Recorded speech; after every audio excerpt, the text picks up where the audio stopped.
Alors, ce matin, on va simplement baisser la tête.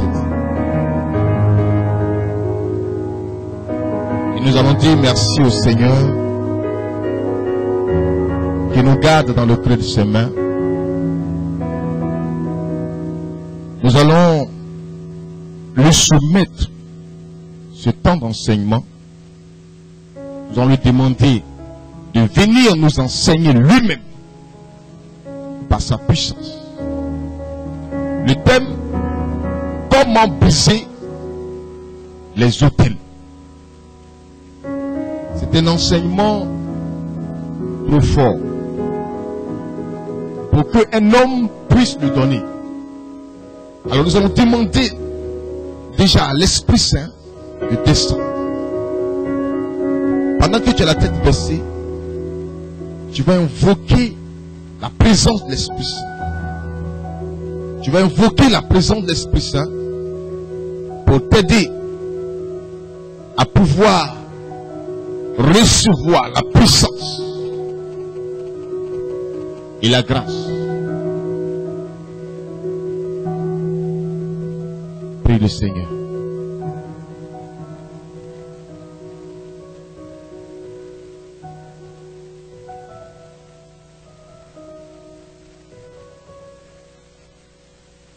Demande l'intervention du Saint-Esprit pour que tu puisses comprendre et saisir la grâce de cette parole.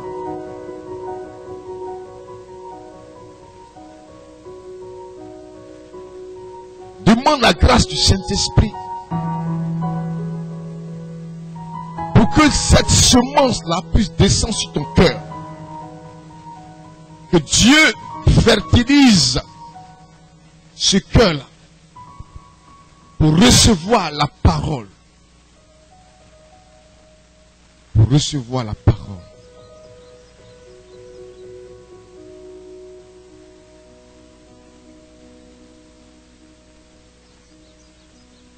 Merci Seigneur.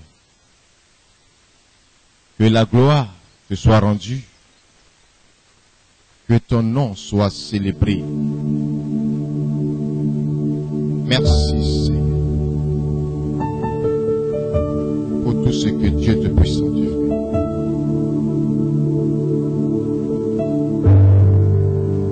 Amen. Que le Seigneur vous bénisse. Qu'il vous fortifie. Aujourd'hui, on va parler des autels. Autel, ça s'écrit A-U-T-E-L. Ça n'a rien à voir avec autel H-O-T-E-L. Même si les deux se prononcent de la même manière, ici nous sommes dans un cadre spirituel. Et dans le cadre spirituel, l'autel, ça s'écrit avec A-U. Qu'est-ce qu'on appelle un autel?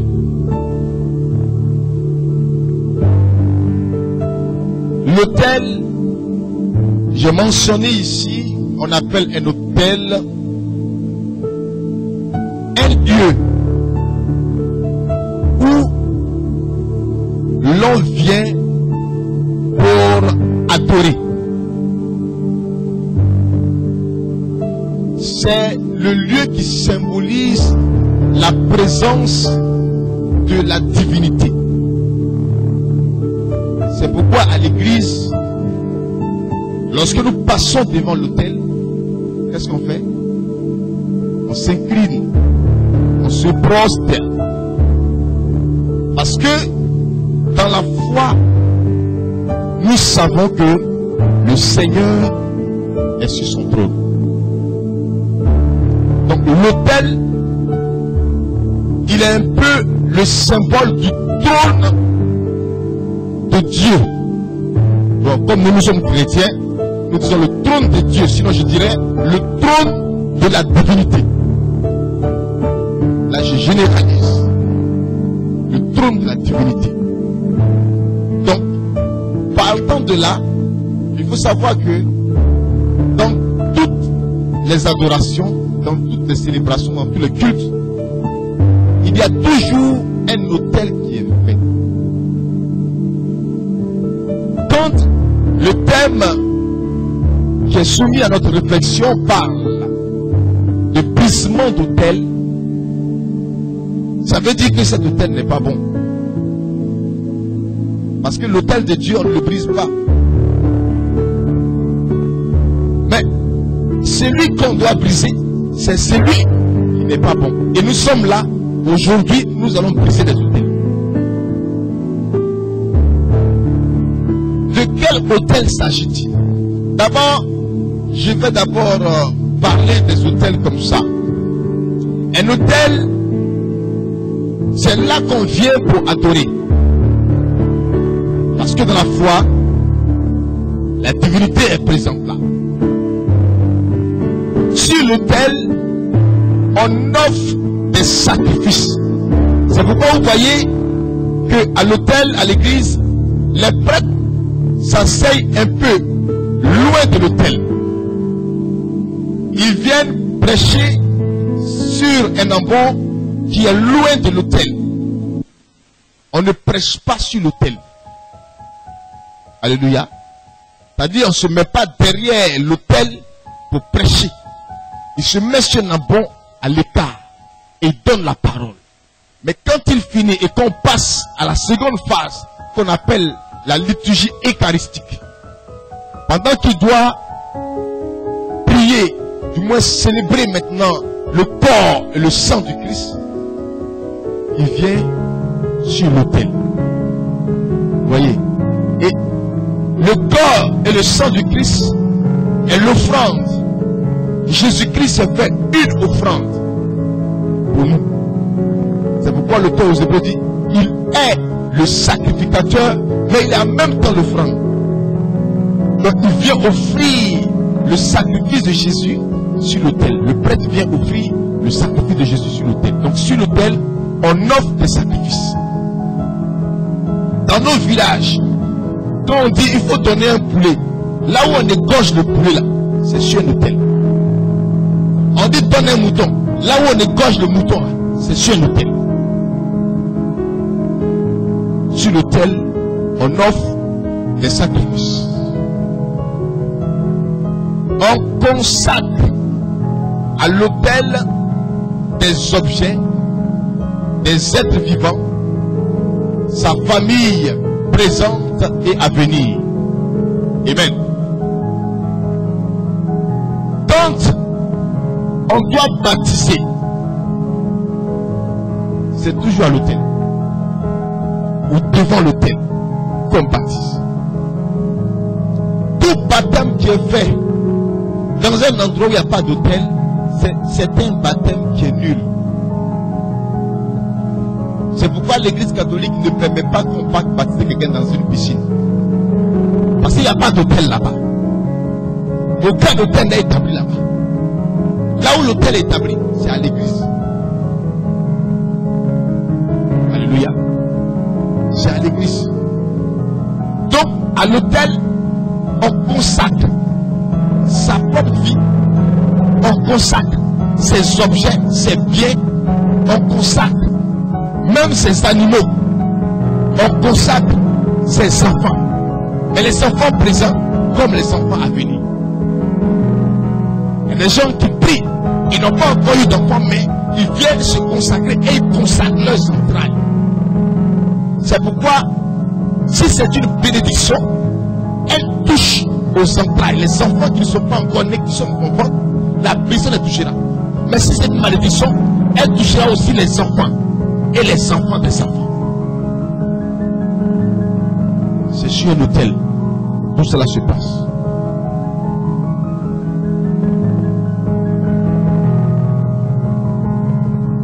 Sur l'autel, on fait des alliances. Des alliances. Des prestations de serment. C'est à l'autel qu'on fait des ordinations des prêtres, des baptêmes, des confirmations. C'est à l'autel. On fait des prestations de serment. C'est pourquoi, quand on doit baptiser quelqu'un, on lui demande renonces-tu à Satan? C'est à l'autel. Puisque c'est à l'autel, cette parole a une grande efficacité, un grand impact. Quand tu dis oui, je renonce, ça a un grand impact. Or, souvent, les chrétiens le disent devant l'autel et dès qu'ils sortent, ils vont sur l'autel du diable. L'autel des féticheurs et puis l'autel de Dieu ne sont pas les mêmes. Tu as renoncé à Satan, mais pourquoi encore aller chez un féticheur? Donc tu viens porter atteinte à ton serment, donc il n'est plus efficace. Sinon, normalement, un chrétien qui, pendant le rituel du baptême, qui dit oui, je renonce, oui, je renonce, oui, je renonce, et qui marche véritablement comme quelqu'un qui a renoncé, qui ne regarde plus en arrière, il verra les fruits de ce renoncement. Il verra. On fait des alliances à l'autel. Le baptême est une alliance que nous avons avec Jésus. Quelqu'un qui est baptisé, il fait alliance avec Jésus. Sur l'autel, j'ai dit tout à l'heure, on offre des sacrifices. Donc, le sacrifice, sur nous, notre autel que je connais, que nous faisons, c'est quoi? Le sacrifice du sang de Jésus-Christ. Or, toute alliance est faite à base de sang. Donc, quand tu donnes un poulet à l'esprit des eaux, un fétiche, tu tisses une alliance sur cet autel-là avec l'esprit des eaux. Tu tisses une alliance. Et c'est comme ça beaucoup de personnes ont tissé des alliances. Alléluia. Il y a des autels souvent qui sont faits pendant les mariages. Et ça, je voulais que nos frères à Caen, particulièrement les amis, écoutent. Quand ils font les mariages, surtout les dots, ils ont un rituel que je trouve très bizarre. On prend 3 pièces de 5 francs, on creuse, on met ça dans la terre, et puis on verse poisson dessus. Et puis on parle. Et on fait monter, non, il faut fermer avec ton pied. Mais c'est un hôtel que tu viens de bâtir là. Depuis que Christ est mort et que son sang a coulé, il a érigé un nouvel hôtel pour ne plus qu'on fasse d'autres hôtels. Il faut que les chrétiens comprennent ça. Si tu dois te marier, tu dis à tes parents, ça là je ne fais plus. Moi j'ai des jumeaux. Chez nous là, quand tu fais des jumeaux, on fait les hôtels pour les jumeaux. Il y a un hôtel dans la cour, on fait un hôtel pour les jumeaux. Et puis on vient planter ce table là, l'hysope. On plante l'hysope sur l'hôtel. Parce que on s'est dit peut-être que l'eau de ruissellement peut balayer l'hôtel. Donc c'est l'hysope, le bois de l'hysope qui symbolise maintenant l'hôtel. Quand j'ai fait mes jumeaux et que j'ai appelé au village pour dire ma femme a accouché, elle a fait des jumeaux. Ils ont dit ah c'est bien, il faut que tu viennes au village pour qu'on puisse fêter. J'ai dit oui, je vais venir pour qu'on fête. Mais attention, vos trucs bizarres là, je ne suis pas dedans. Les hôtels que vous faites, je ne suis pas dedans. Je ne viens pas là-bas pour ça. Si c'est ça, il ne vient pas. Ils ont dit non, c'est pas sorcellerie, c'est pas fétiche, mais c'est la culture. Je sais, moi-même là, je suis un homme qui aime la culture. Je ne peux pas balayer du revers de la main la culture de mon pays ou de ma région. Mais ce qui va me compromettre dans ma relation avec mon Dieu là, je ne veux pas. Je ne veux pas. Parce que je ne veux pas tisser une alliance avec le diable. Les enfants, ils sont nés 2. La même année, on est 1 là. C'est comme ça, on est 2. Les scientifiques m'ont expliqué. C'est un œuf qui se casse en 2. Il y a d'autres cas où c'est ce qu'on appelle les jumeaux comme les miens, filles et garçons. C'est deux œufs qui se conçoivent. Il y a quoi d'extraordinaire dedans pour lequel on doit faire un hôtel. Moi, je refuse ça. Mais je suis d'accord qu'on se lève parce que les jumeaux ne viennent pas toujours. Donc quand un jumeau est né, des jumeaux sont nés, il est normal que on fasse une fête. Mais la fête qu'on doit faire là, c'est devant l'autel du Christ. Alléluia. Devant l'autel du Christ. Jésus est déjà mort, son sang. Son autel est plus efficace que tous les autels que vous allez faire. Prendre le sang de couteau ou des boissons, verser. Couteau pour verser. Si vous n'avez pas envie de boire, donnez-nous, on va boire. Amen.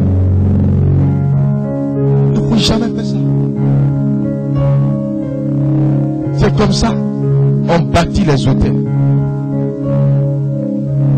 Il y a des gens même qui vont sur les hôtels. On vient même faire un pacte de sang. Il y a des gens dans des rituels, dans des régions, les gens même viennent se blesser. On prend un couteau, on te blesse, et puis ton sang coule sur l'autel. Mais tu vois, ton sang a coulé sur cet hôtel-là. Mais tu es foutu, partout tu vas passer. C'est comme si on avait mis une puce satanique dans ton corps. On te contrôle partout tu passes. Quand on protège, il y a une puce, non? Si tu enlèves la puce, elle sort un peu des gens encore. Mais si la puce, on t'appelle, on peut savoir où tu es. On peut savoir où tu es. On peut te localiser à partir de ton portable. Donc il y a une puce qui est dans le portable, c'est pour ça qu'on te localise. Si tu mets une puce dans ton corps, à travers ton sang que tu fais sur l'autel du diable, ils vont te retrouver partout. Si tu veux là, il faut être en train de manger. Ils vont te dire que tu es en train de manger. Si tu veux, il faut aller quelque part. Ils vont te dire, c'est comme un GPS. Comment ça? GPS non? Voilà. Le GPS, quand tu as ça, on sait où tu es. Vous voyez dans les films américains, quand on met un GPS dans ton portable, tu penses que tu fouilles. Au moment où tu es en train de fouiller, c'est le gars qui t'attrape. C'est comme ça. C'est une inspiration à partir des alliances que nous faisons sur les autels de Satan. Mais de la même manière, si tu fais une alliance sur l'autel de Jésus-Christ de Nazareth, l'ange du Seigneur te localise et il te voit partout. Il est avec toi. Quand des menaces sont contre toi, il est balayé au nom de Jésus-Christ.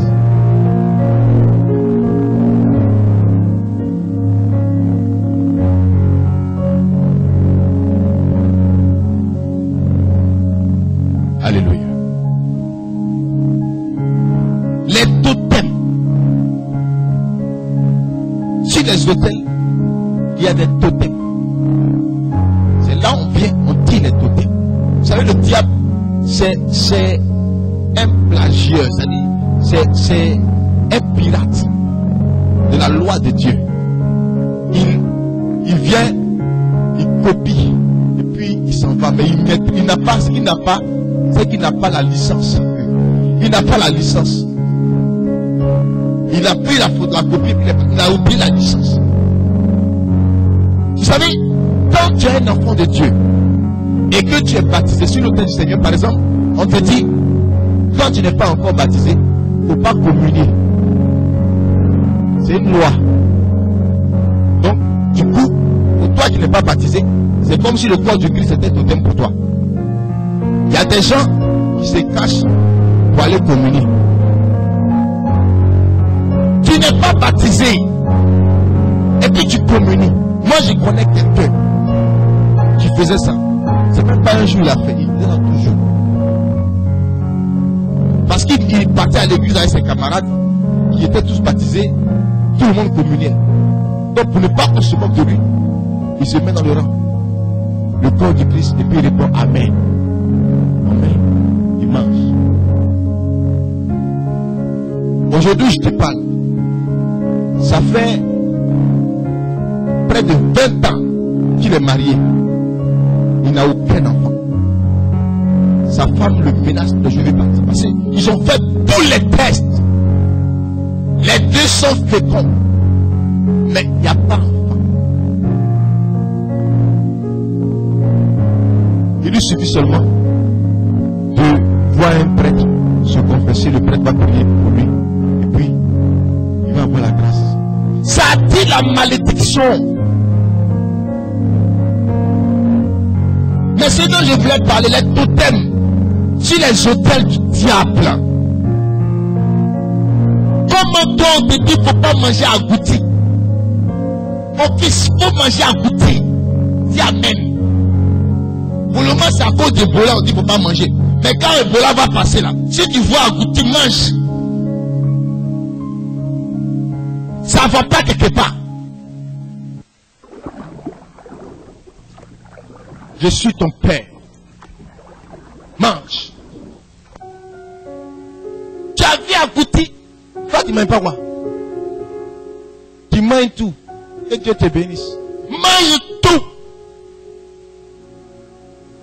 Parce que Dieu a créé tout pour qu'on mange. Je peux comprendre que quelqu'un dise, je n'aime pas telle nourriture. Je n'aime pas telle viande.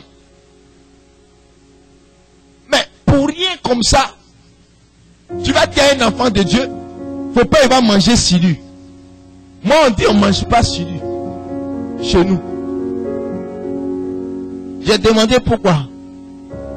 On dit c'est notre totem. Je dis c'est votre totem ou bien c'est moi mon totem. Ça c'est vous votre totem. Le cilu est un poisson. Je l'attrape, je le mange et puis il est bien doux. C'est sur un autel de la famille que ce décret a été pris. Ce qui fait que tous ceux qui sont de la famille, par le lien de sang, et même, vous m'écoutez bien, par le lien de sang, si tu manges le cilu, automatiquement, les esprits qui parrainent l'autel vont s'attaquer à toi. C'est là que tu vas voir que la nuit, un gros cilu te poursuit. Et puis on va te dire non, c'est parce que tu as mangé le cilu. Je te dis, c'est parce que toi tu es encore attaché à l'autel. Si tu as mangé à goûter et que tu as eu un problème, viens me dire. Je vais dire que je vais refaire encore ta délivrance. Ça veut dire que ça n'a pas été bien fait.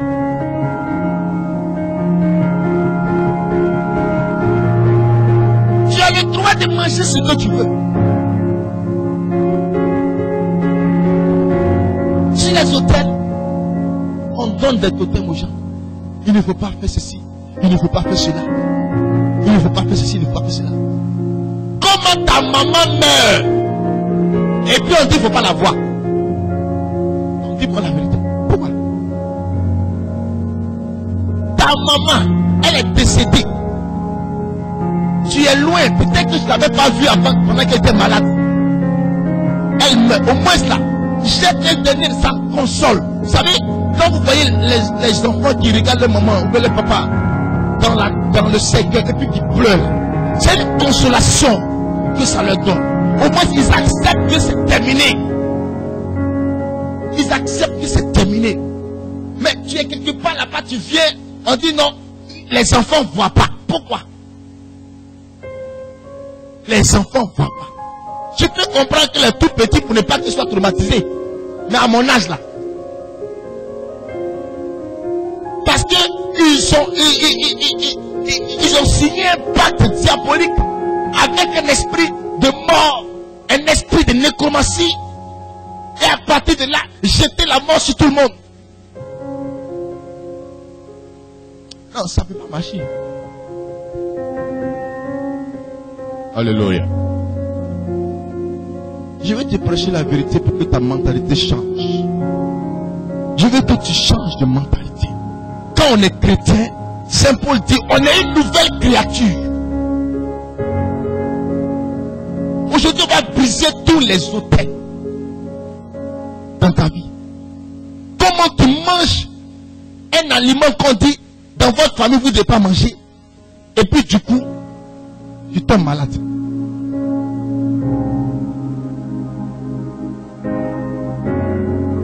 Malade. Tu vas voir des choses comme ça pousser sur toi, des violons, ou bien, regarde, il y a un monsieur,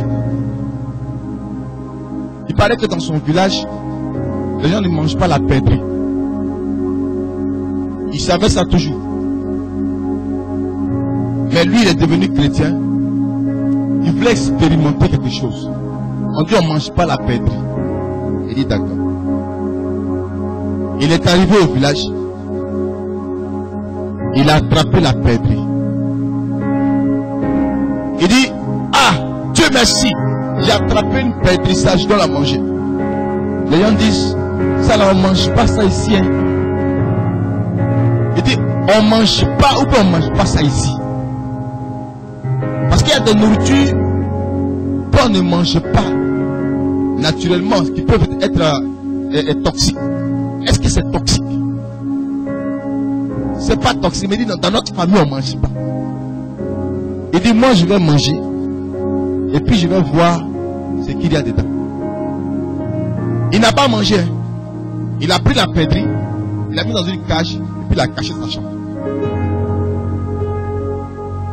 Une semaine après, il vient et puis il dit, vous n'avez pas dit que quand on mange la perdrix, c'est pas bon. Ça fait une semaine que j'ai mangé la perdrix. Je me sens bien. Je vais bien. Les gens disent, ah, c'est ta chance. Mais le lendemain,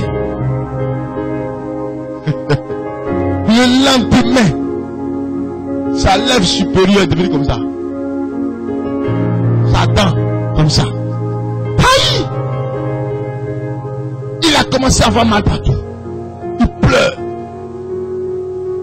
On dit, mon petit, vous là, quand on vous parle, vous ne voulez pas écouter. Nous sommes les sages.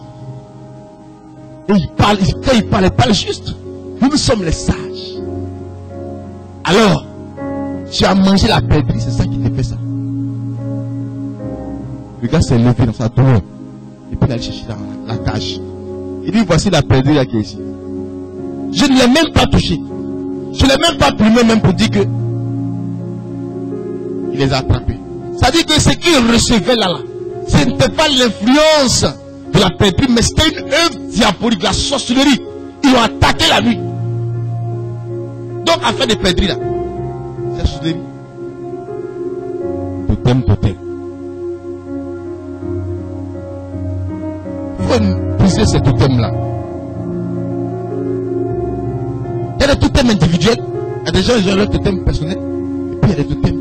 Mais quand tu respectes ça là, tu es en train de consolider l'autel. Tu consolides l'autel. Tu respectes des trucs comme ça. Oh, la parole de Dieu même qui est puissante, tu ne respectes pas. Tu ne respectes pas.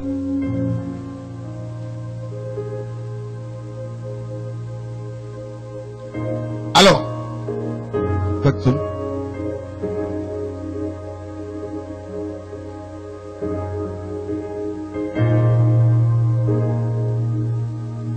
Alors,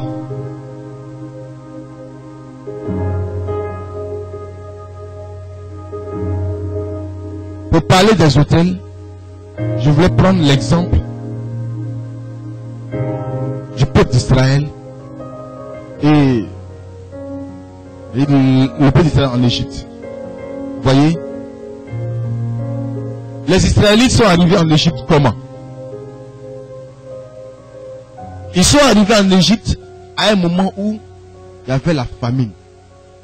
Les gens n'avaient pas à manger. Et comme déjà Joseph, qui était leur frère, était déjà gouverneur là-bas, à travers Joseph, eux aussi sont arrivés. Et Joseph et le pharaon se sont accordés pour leur donner une place en Égypte. Ils se sont installés. Donc il y a eu un accord.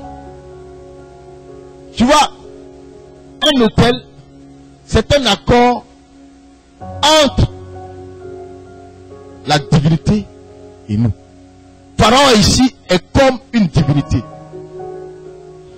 Pharaon est comme une divinité. Et le peuple d'Israël est comme nous.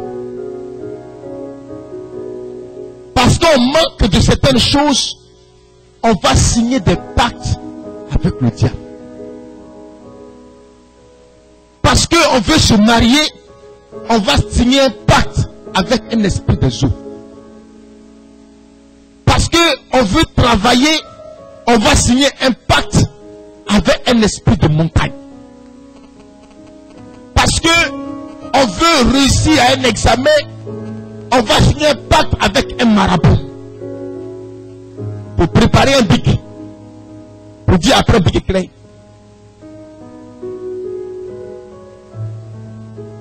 Mais ce n'est pas normal. Demain là, quand ça va aller mal, parce que toutes les alliances que nous faisons avec le diable, il y a un temps où ça va bien. Parce que quand Israël a signé l'accord avec Pharaon, au début ça allait bien. La Bible dit Israël ne payait rien en Égypte. Il mangeait tout ce qu'il voulait. Jusqu'à ce qu'à un moment donné, la position de Pharaon change. Il dit, maintenant là, non seulement vous devez tout payer, mais c'est vous qui devez travailler pour nous. Ils ont commencé à être réduits en esclavage et à souffrir. Quand tu signes un pacte avec le diable sur la base de l'autel que vous avez fait, va te réduire en esclavage. C'est pourquoi, par exemple, on va te dire, chaque année, à la même période, tu dois aller au village pour faire un sacrifice. Chaque année à la même période. Tu dois aller. Donc tu deviens esclave. Si tu étais occupé, comment, tu dois y aller. Attends. Quelles sont ces pratiques esclavagistes? Le diable nous torture. Et aujourd'hui, on a beaucoup de personnes dont les vies sont bâties sur des autels. Hier, les parents ont profité des alliances qu'ils ont faites avec les autels. Mais vous, aujourd'hui, vous en souffrez. Ceux qui avaient signé le pacte avec Pharaon, qu'on appelle Joseph, qu'on appelle Manassé, qu'on appelle qui? Judas, qu'on appelle Ruben, ses frères, Simeon et autres, Nephtali, tout cela, ils ont mangé bien avec Pharaon, ils ont bu bien avec Pharaon, mais quand ils sont morts, leurs enfants ont commencé à souffrir. Eux, ils n'ont pas été esclaves, ils n'ont pas travaillé aussi en Égypte, mais c'est les enfants qui ont été esclaves. Pour que l'esclavage puisse prendre fin, on ne fuit pas. Alléluia. Ce n'est pas de fuir. S'ils tentaient de fuir, Pharaon allait les rattraper. Parce qu'il y a un hôtel. C'est ce qu'on appelle les réclamations démoniaques. Sur l'hôtel là, il y a un accord qu'on signe. L'alliance là, c'est un accord qui est entre toi et l'esprit. Donc tu ne peux pas partir. C'est comme tu es marié à une femme. Alléluia. Tu es marié à une femme. Si la femme là, elle dit qu'elle t'aime plus, elle ne peut pas te laisser sans divorcer. Sans avoir proclamé le divorce. Parce que si jamais elle te quitte, qu'elle va prendre une autre grossesse avec quelqu'un d'autre, tu brandis seulement ton testament. Hein? Ton acte de mariage, tu le brandis seulement là.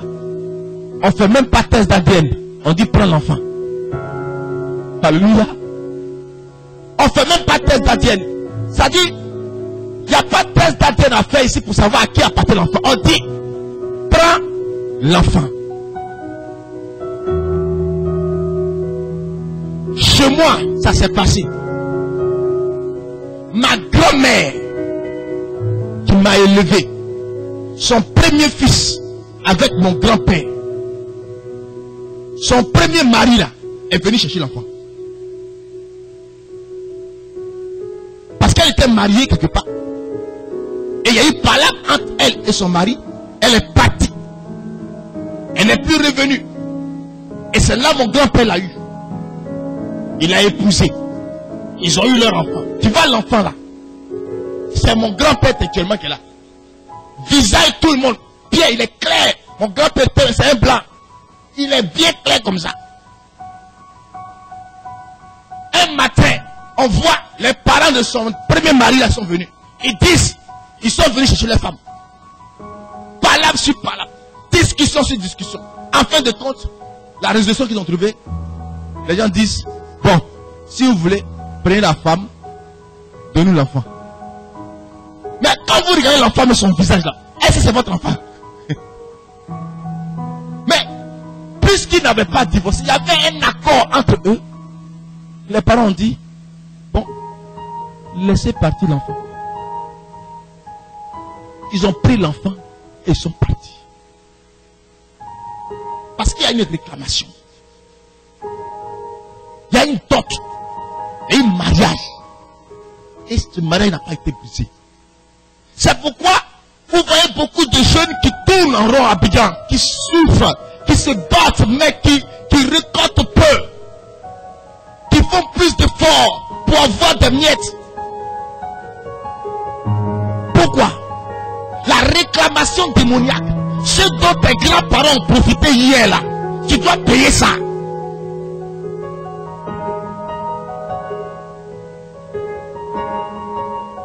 Ce dont tes grands-parents ont bénéficié hier là, toi tu dois payer.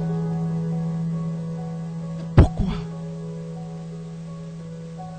Je te demande, mais pourquoi est-ce que j'étais là? Oui, tu étais là.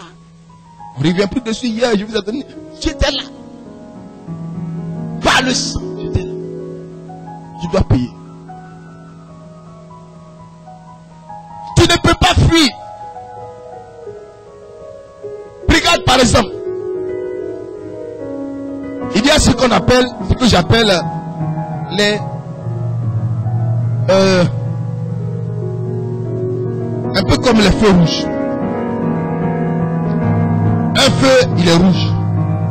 Et dans ta voiture, on dit tu ne passes pas. Si tu as traversé pendant que le feu est rouge, qu'est-ce qui va se passer? Dis-moi, qu'est-ce qui va se passer?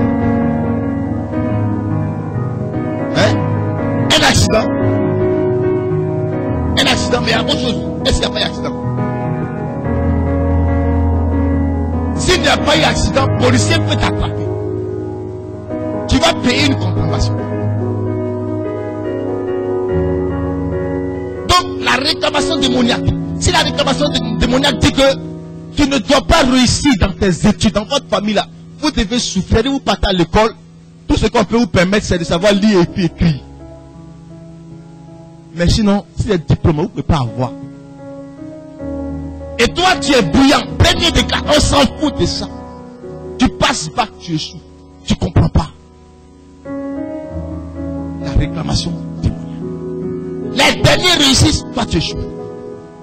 Et les derniers, là, ils n'ont pas cette réclamation sur leur vie. Belles comme elles sont, tu les vois, ils ne sont pas mariés. Parce qu'il y a une réclamation démoniaque. Il y a un hôtel. Si cet hôtel, il est marqué que toi, tu ne dois pas te marier. Toi, tu ne dois pas voyager. Toi, tu ne dois pas avoir telle ou telle chose. Si tu t'entêtes, c'est ton cadavre. C'est ton cadavre. Chez moi, la réclamation qui est sur mes parents, ce n'est plus sur moi, alléluia. Ils ne doivent pas aller en Europe. Ils ne doivent pas voyager. Parce que chez nous, on ne compose pas avec le blanc. Les blancs ont fait tellement de choses pendant la période avant les indépendances. Il paraît qu'ils ont tué beaucoup les parents là-bas. Donc les parents ont fait une alliance pour dire qu'ils ne composent plus jamais avec les blancs. Non seulement ça, mais chez moi là-bas, on ne devient pas militaire. Quand la guerre a éclaté en Europe et que les gens cherchaient les jeunes combattants, les Africains qu'on appelle aujourd'hui les anciens combattants, chez moi, ils ont enrôlé aussi des valides. Mais quand ils ont fini de les enrôler, ils sont tous tombés malades. Parce que que les gens ont fait une alliance pour dire les enfants ne vont pas en Europe pour aller combattre. Ils sont tous tombés malades.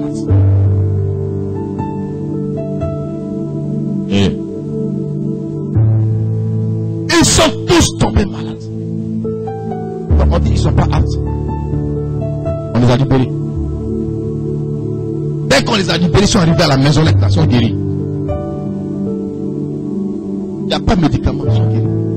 Moi qui vous parle, je suis devant vous. J'étais rentré dans l'armée. J'étais rentré dans l'armée. Et ce qui s'est passé là-bas, c'était terrible. Si j'étais resté là-bas, peut-être qu'aujourd'hui je serais plus vivant. Parce qu'en ce moment, je ne connaissais pas encore bien le Seigneur. C'est maintenant que je commençais à prier. Je n'étais pas encore bien rentré dans la chose. Et si jamais je portais le pays,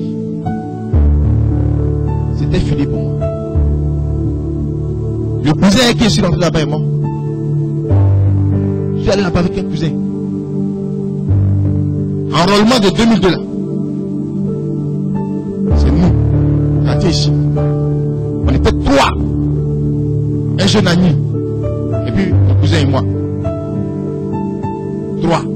Le jeune ami est là quoi? Il est à la marine. Mon frère est mort.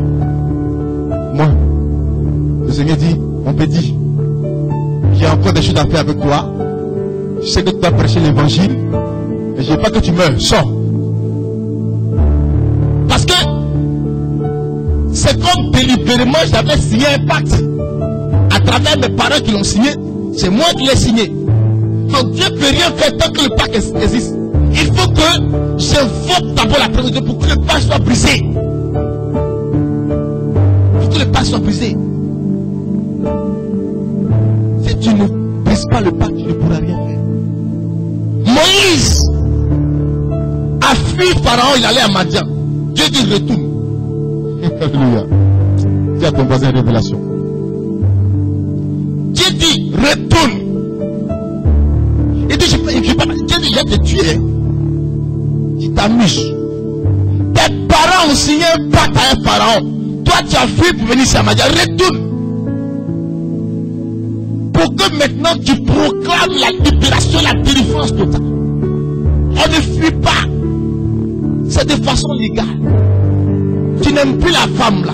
Il faut dire chérie, je t'aime plus. Je ne t'aime plus, je veux divorcer.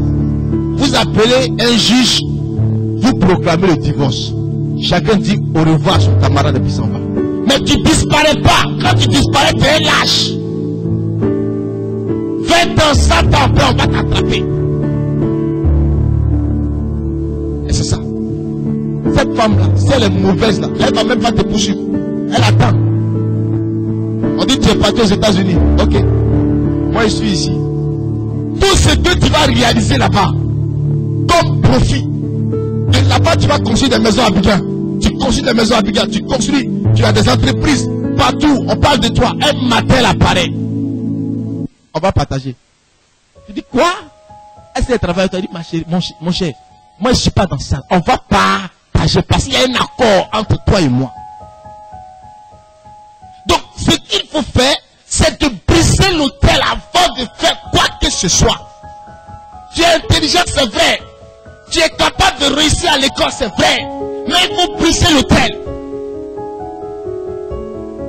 Tu es belle, c'est vrai. Tu as un cœur qui est bon, un bon cœur. Tu peux faire un bon foyer, une belle femme, une bonne femme pour quelqu'un. Mais il faut briser d'abord l'autel. Tant que l'autel n'est pas brisé, tu ne pourras jamais. Tu ne pourras jamais. Alors comment briser l'autel? Prenez-moi Exode 3.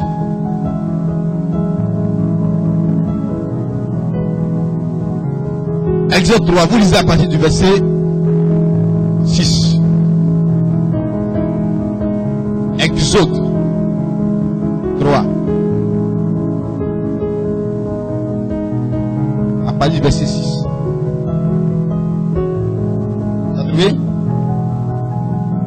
Lis ça. Et il ajouta, je suis le Dieu, le Père, de ton Père, le Dieu d'Abraham, le Dieu d'Israël, et le Dieu d'Isaac, et le Dieu de Jacob. Moïse se cacha le visage, car il craignait de regarder Dieu. L'Éternel dit, j'ai vu la souffrance de mon peuple qui est en Égypte, et j'ai entendu les cris qui lui font pousser ses propulseurs, ses oppresseurs, car je connaissais ses douleurs. Je suis descendu pour le délivrer de la main des Égyptiens et pour le faire monter de ce pays dans un bon et un vaste pays, dans un pays où coulait le lait et le miel. Alléluia. Regarde ce qui se passe. Je parle ici à Moïse. Il se présente d'abord comme étant le Dieu de ses pères. Mais ça n'a pas empêché que, malgré qu'il est le Dieu d'Abraham, d'Isaac et de Jacob, les descendants d'Abraham, d'Isaac et de Jacob soient esclaves. Il y a des gens qui pensent que être chrétien, donc on ne peut pas être sur le poids d'une malédiction. C'est faux. C'est faux. Ce qu'on fait à l'église pendant le baptême, on appelle ça la rénonciation. Ce n'est pas une délivrance. Je renonce à Satan. Je renonce à Satan. Mais ça te maintient toujours dans un lien. Mais tu es dans le lien, mais tu n'es plus. C'est-à-dire que tu ne composes plus avec lui. Mais ça ne t'enlève pas de lien. C'est un peu comme deux femmes. Je prends depuis l'image du couple. C'est un peu comme monsieur et madame dans la même maison, ils sont mariés. Et puis le monsieur dit, je ne m'occupe plus d'elle. Je ne lui donne plus l'argent. Je mange plus sa nourriture. Je ne couche plus avec elle. Mais vous êtes mariés. Alléluia. Je renonce à elle. Mais vous êtes mariés. Il faut maintenant le divorce qui est le brisement du lien qui est entre vous. Tant que ça n'a pas été fait, tout ce que tu dis, je ne parle plus avec elle, ça c'est rien. Alléluia. Donc, on a fait, à l'église, on a fait le renoncement. Ce qui reste là, c'est la délivrance. Donc Dieu se présente. Il dit, c'est lui qui a fait monter Abraham depuis où jusqu'à Canaan. C'est lui qui a fait naître Isaac pendant qu'Abraham était stérile. C'est lui qui a choisi Jacob et qui a rejeté Esaü. C'est lui le Dieu de l'éternité. Alléluia. Mais il dit, j'ai entendu les cris de mon peuple en Égypte. J'ai entendu les cris de mon peuple en Égypte. Bien-aimé dans le Seigneur, pour briser une alliance, un hôtel, la première des choses qu'il faut faire, il faut d'abord prendre conscience de sa souffrance et de son erreur. Tu passes le bac et puis là ça ne marche pas. Est-ce que tu n'en souffres pas? Quand tu regardes ceux avec qui tu as passé la première fois, ils sont où aujourd'hui? Ça ne te fait pas un peu mal? Ça c'est la première des choses. Deuxième, c'est-à-dire qu'il faut voir que tu en souffres, ça fait mal. Ça fait mal. Souvent même, quand tu les vois, tu essaies de rire avec eux, mais dans ton cœur, ça fait mal. Ça fait mal. Tes amis avancent, et puis toi tu es là. Et on voit des gens, ils n'en sont même pas conscients. Ils veulent même noyer leurs problèmes dans la boisson. Un homme de Dieu disait, les problèmes savent nager. Non. Il faut aussi se rendre compte de son erreur. Et demander pardon à Dieu parce que tu as péché. C'est pas Dieu qui a envoyé Israël en Égypte. C'est eux-mêmes. Parce qu'ils avaient faim, ils se ont levé pour aller en Égypte.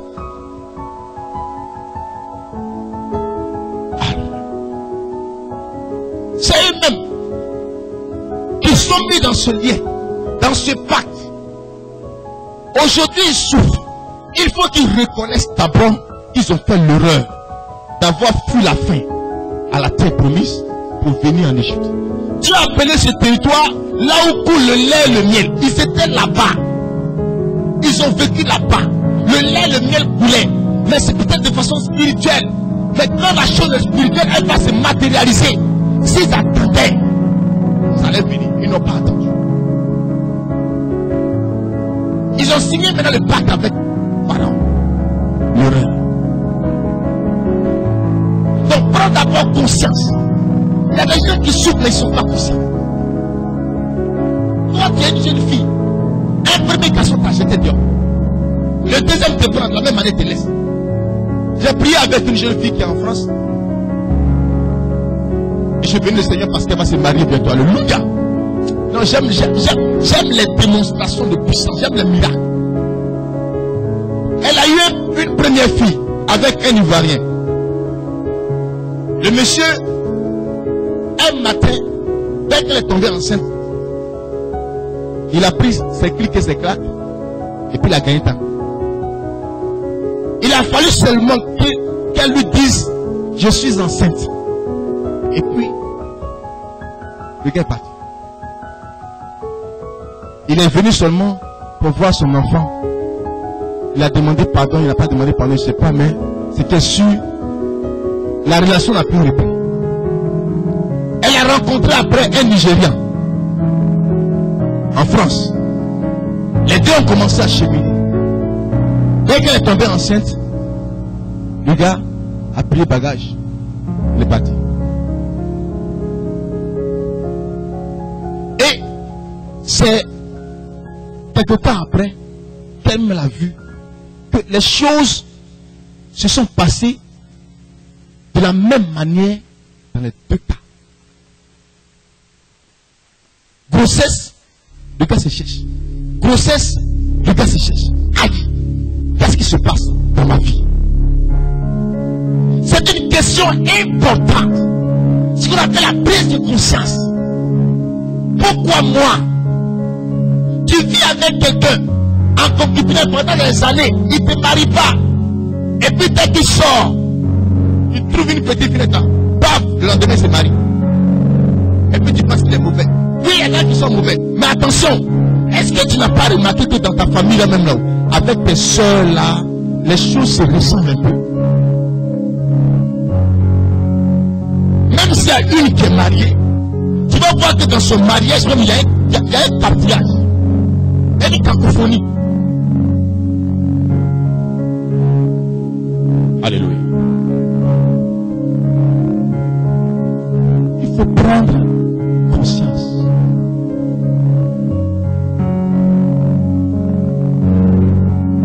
Mon fils,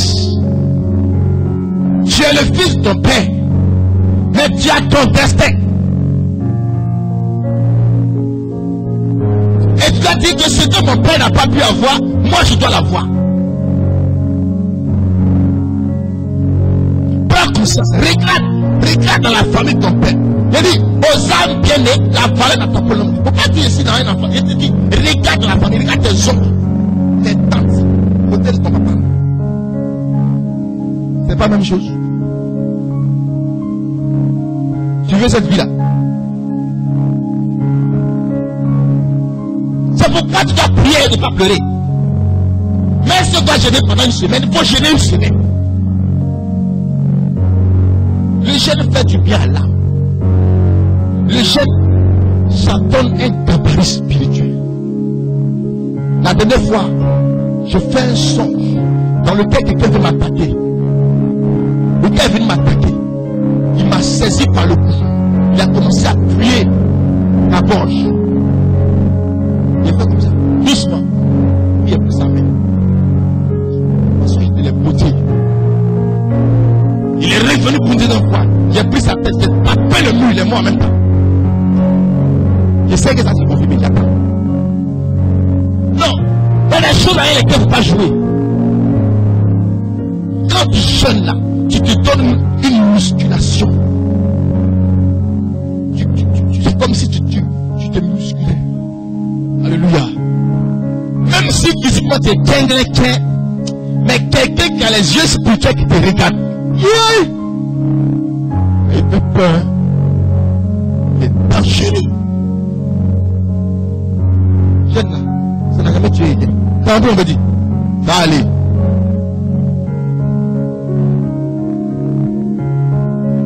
Prendre conscience. Deuxième chose, la Bible dit, Dieu a dit à Moïse, il dit, j'ai vu la souffrance de mon peuple. J'ai vu la souffrance de mon peuple. Dieu, il n'est pas un Dieu qui est aveugle. Souvent on a l'impression que Dieu ne voit pas, il n'entend pas. Il voit, il entend. Si Dieu a vu et qu'il a entendu, c'est pourquoi il a vu et entendu. Je rappelle encore ce psaume d'Isaïe, Isaïe 59. Il dit, la main de Dieu n'est pas courte et son oreille n'est pas trop sourde pour nous entendre. Mais ce sont nos péchés qui empêchent Dieu de nous entendre. Or ici Dieu dit, j'ai entendu et j'ai vu. Isaïe n'est pas allé loin. Il allait encore dire que les yeux de Dieu ne sont pas aveugles pour nous voir. Alléluia. Or là il a vu et il a entendu. Pourquoi? Parce que Israël a commencé à compter sur lui. Israël s'est retourné vers lui. Comme hier, l'enseignement disait, revenez à moi et moi je reviendrai à vous. Quand ils sont revenus à Dieu, alors Dieu les a vus. Dieu a commencé à prendre des résolutions pour eux. C'est ça. La manifestation de la puissance. Et dit, j'ai entendu. Il a entendu pourquoi? Il a entendu parce qu'ils ont crié. Il faut appeler Dieu et crier, la sang dit prier. La prière. Oh, les enfants de Dieu n'aiment pas la prière, ça me fatigue. Ça me fatigue. Mais quand tu pries, il faut pouvoir te transcender de la prière. Il faut prier de telle sorte que tu transpires. Il faut prier de telle sorte qu'à un moment donné, tu as l'impression de ne plus être dans l'endroit physique où tu es. Mais tu as l'impression que tes pieds sont, oh mighty Jesus. Tu as l'impression que tu survoles. Et ton âme vit quelque chose, un mystère glorieux. Ton âme est restaurée, ton âme est de la joie, ton âme est de la vie, ton âme est de la paix. C'est ça. David dit quoi? L'auteur aux Hébreux dit, il fait de ses serviteurs une flamme de feu. Il fait de ses serviteurs une flamme de feu. Quand tu pries véritablement, l'onction de Dieu descend. Le feu d'esprit de Dieu descend. Et tu brûles en toi.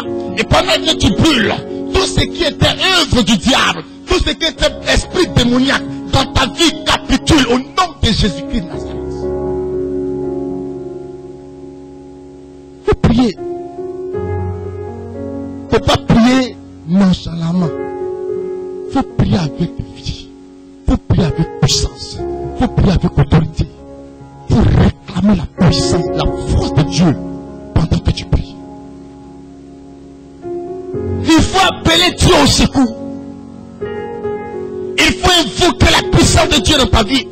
Seigneur, ce n'est pas normal. Je refuse, Père, cet échec sur ma vie. Je prie, Seigneur, je ne veux plus échouer. Je ne veux plus échouer. Si tu proclames ça, il a dit, je te traiterai selon ce que tu auras mis à mes oreilles. Nombre 11, 28.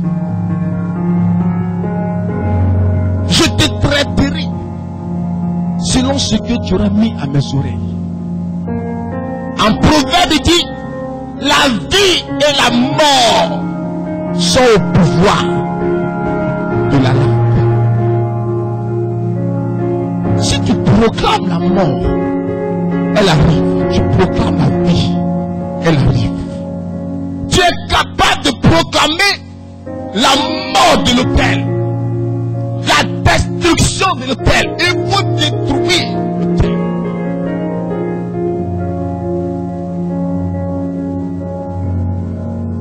Tu ne peux pas composer avec des autels. C'est pourquoi il y a eu des rois en Israël, quand ils ont prêté serment net, leur premier travail, c'était de détruire les autels de Baal qui avaient été construits par leurs prédécesseurs. Il ne faut pas nager dans les autels maléfiques. Il ne faut pas être dans les autels sataniques, entourés d'autels bizarres. Tu ne vas pas réussir avec ça. Il faut les briser. Et donc la prière.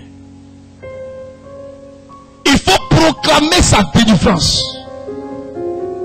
Quand on parle de délivrance là, ce n'est pas un acte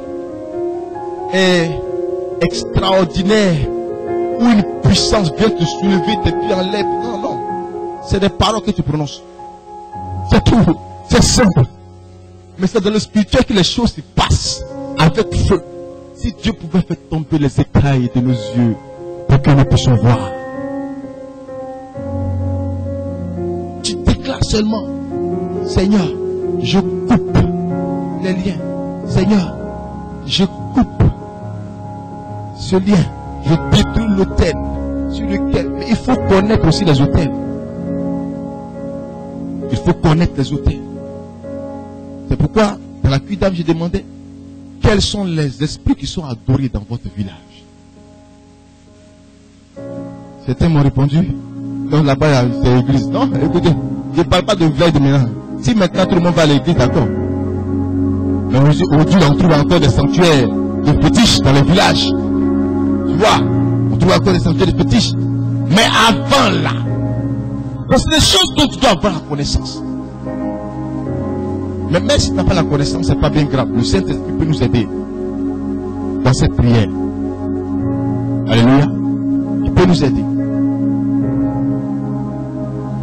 Pour briser le pain. Dieu, pour la délivrance d'Israël, envoie un homme rempli de puissance qu'on appelle Moïse. Un homme rempli de puissance. Moïse, Dieu l'a investi. C'est lui qui avait l'onction pour la délivrance d'Israël. Personne d'autre.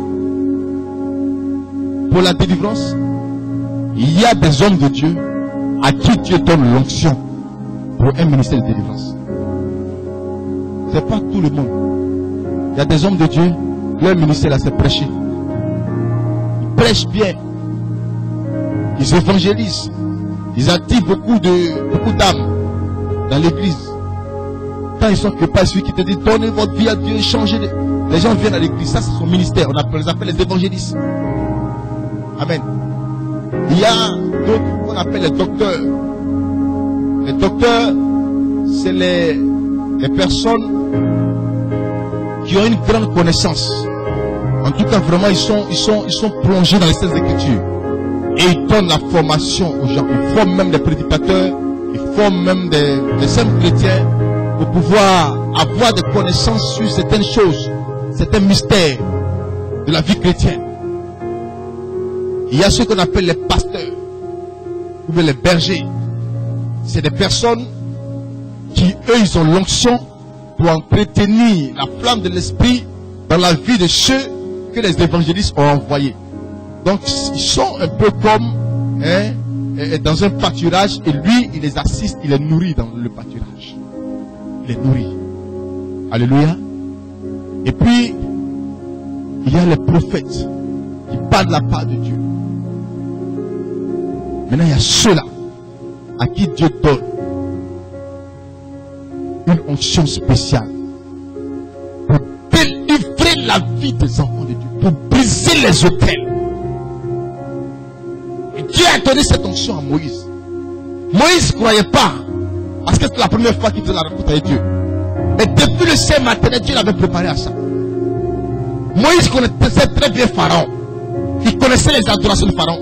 En fait, Dieu a utilisé Moïse comme un espion dans la maison de Pharaon. C'est Pharaon qui a élevé Moïse. C'est Pharaon qui l'a élevé. Donc quand il était dans la maison du Pharaon, il a appris à connaître les dieux. Il a appris à connaître les adorations, les hôtels, où tout est placé, comment ça se fait. Il a tout appris. C'était un espion spirituel. Les hommes de Dieu qui sont dans le ministère de délivrance sont des espions spirituels. Généralement, c'est des personnes qui ont été beaucoup éprouvées par les liens diaboliques. Eux-mêmes, qui font la délivrance, ça dit qu'ils sortent de très loin. Ils ont vécu des choses difficiles, des blocages dans leur vie. Ils ont eu des échecs par-ci par-là. Ils ont eu des attaques par-ci par-là. Et ces personnes-là, Dieu les délivre et leur dit, je t'ai délivré, toi va délivrer maintenant. Alléluia. Donc il faut un homme de Dieu pour pouvoir t'aider. Un homme de Dieu qui a une onction pour la délivrance.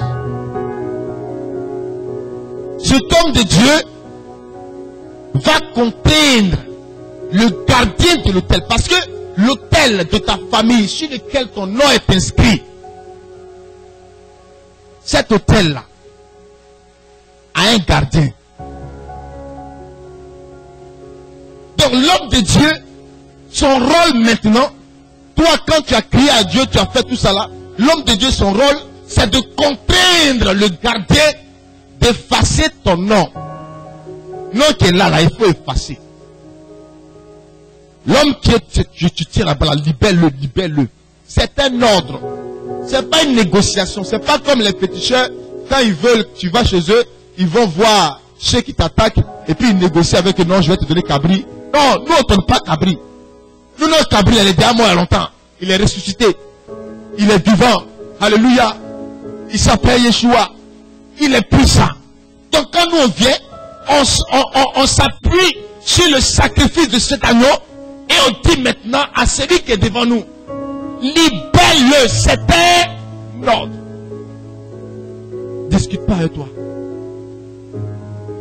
La personne connaissant le nom de Jésus est obligée de le libérer. Tant que Pharaon n'avait pas encore dit, je laisse partir le peuple de Dieu, Dieu dit à Moïse, ne bougez pas. Il faut que lui-même parle. C'est pourquoi Moïse vient, il laisse tomber son bâton. Le bâton devient serpent. Pharaon fait la même chose. Ça veut dire que ça ne le ferait pas. Il avance encore. Il fait encore d'autres miracles.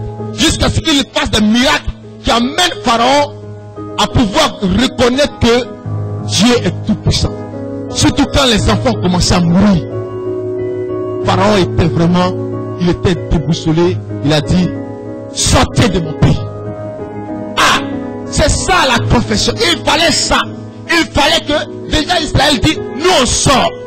Alors Pharaon doit dire, sortez. Si Israël se dit, nous on sort, et que Pharaon dit, vous ne sortez pas, ce n'est pas encore la libération, ce n'est pas encore la délivrance. Quand vous partez pour un divorce, ta femme dit, je vais divorcer. Toi tu dis, je ne divorce pas. On ne signe pas. On ne signe pas. Je veux divorcer. Elle dit, ouais, divorce pas. Hein. On ne signe pas. Allez-y vous entendre et puis revenez.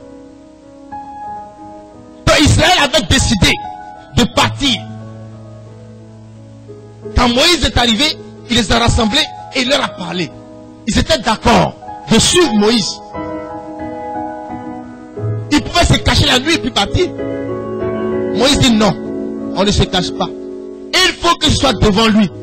Et même sous son escorte. Pour qu'on puisse partir. Il faut que tes ennemis t'escortent. À avoir ton bac. Dis amen. Dis amen à puissance. Il faut que tes ennemis t'escortent à réussir avec puissance. Ils doivent t'escorter. Ils n'ont pas le choix. Donc l'homme de Dieu va contraindre le geôlier de ta vie de te libérer.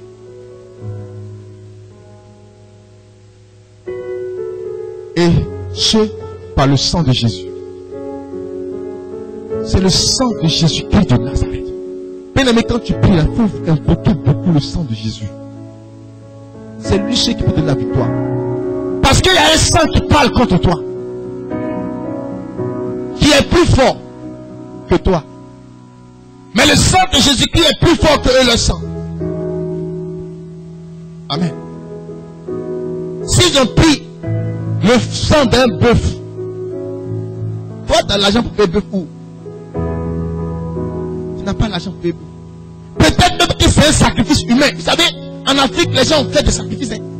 Il y a des gens même, ils ont égorgé l'homme pour donner à un génie. Puis là-bas, au Bénin, Béanzin, vous l'avez étudié au CM2, Béanzin a construit une maison, un sanctuaire à sa divinité. Tu sais, quand on construit chez eux, ils construisent des maisons en terre. Et la terre là, on mouille la terre avec quoi? Avec de l'eau. Lui là, c'est le sang de l'homme, il a pris pour mouiller la terre. Alléluia. Non, c'est la réalité. J'ai demandé à mon oncle qui a fait le Bénin. Il dit oui, il a vu la maison, lui il est rentré dedans. Que la maison se trouve devant une église méthodiste. Les gars sortent de l'église et puis ils rentrent là-bas. Ils finissent de prier Dieu et puis ça va prier l'esprit qui est dedans. Mais si un pacte a été fait sur la base d'un sang humain, toi, c'est quel autre pacte que toi tu peux prendre pour le briser? C'est quelle alliance tu peux prendre pour le briser? Si ce n'est pas le sang de Jésus. Seul le sang de Jésus-Christ est capable de nous délivrer des autels. Est capable de briser les autels. Pour notre libération. Je prie que le Seigneur vous bénisse, qu'il vous donne la paix, la joie et la consolation. Amen.